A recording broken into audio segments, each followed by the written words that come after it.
aggressive strategy is working and working at a very high level. Nationwide, the percent of tests that come back positive has declined very significantly. Last week, roughly 38% of the tests in New York were positive. This week, that number is down to 28%. New cases in New York are down 50% compared to a week ago, and fatalities are down 40% over the same period. In Louisiana, the rate of positive test resulted declined from 25% down to 15% in the last 7 days alone. 18 states now show a decline in a number of positive tests in the last 7 days. So over the last 7 days, been very, very significant progress. Half of all Americans live in states that have now taken steps to open their economies. Just yesterday, Governors Gavin Newsom, California, Tim Walz of Minnesota, and Bill Lee of Tennessee announced additional plans to restart certain sectors. We ask every American to maintain vigilance and hygiene, social distancing, and voluntary use of face coverings. We're opening our country. It's very exciting to see. We have a lot of talent involved, from governors down to people that just stand there and help you with the doors. There's been tremendous talent involved and tremendous spirit from our country. The country is a great place, and it's going to be greater than ever before. I really believe that. I think there's going to be a tremendous upward shift. I spoke with Tim Cook today of Apple, and they have a good sense of the market, and he feels it's going to be a V. The V is sharply upward later on as we actually get it fully open.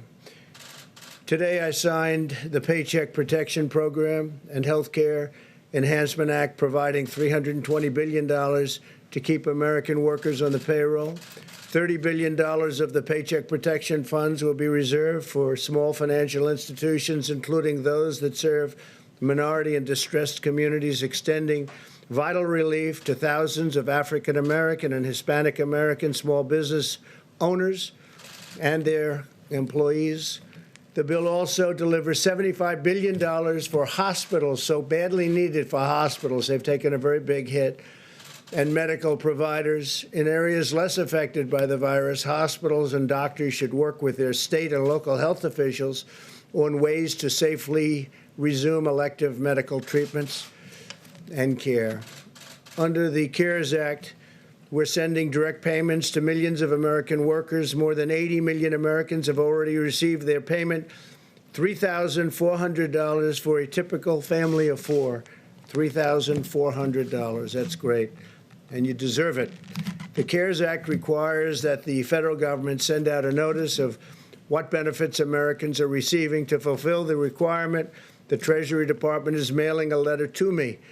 It will include the amount, their economic impact payment, how it will arrive, direct deposit, check, or prepaid debit card, as well as a message to the nation letting each American know that we are getting through this challenge together as one American family. And that's what's been happening. The whole world is watching us. You have 184 countries out there that have been hit, and now it's probably higher than that.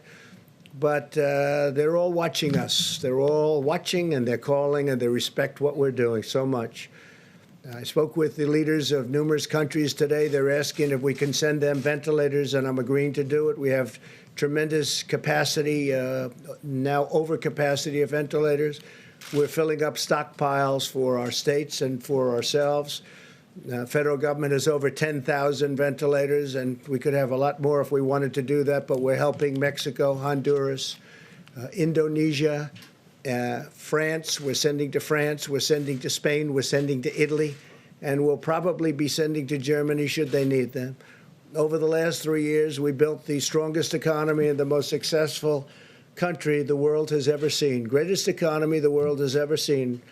Nobody's ever done anything like what we were able to do. And we will rebuild that economy. Our economy in the not too distant future, I really believe, with all that we've learned and all that we've done, will be just as strong and maybe stronger than ever before, even stronger than it was just 2 months ago. Some interesting note is that the FDA approved the first at-home COVID-19 test kit just got approved, and Dr. Stephen, where is Stephen? Stephen Hahn, Stephen, is going to say a couple of words about that and some other things. I want to thank Stephen. The FDA has been incredible. They've been approving not only this, but they've been approving many things at a pace that's never happened before. And they're being very safe about it, as Stephen told me. He's told me very strongly. But at the same time, they're approving things at record numbers at a record rate, and it's really been helpful. Many tests are going on, many vaccine tests, and tests of every different kind. And things are happening just like this event. Things are happening very rapidly, and I'd like to have Stephen tell you a little bit about it. Thank you very much, Steve. Thank you, Mr. President. Appreciate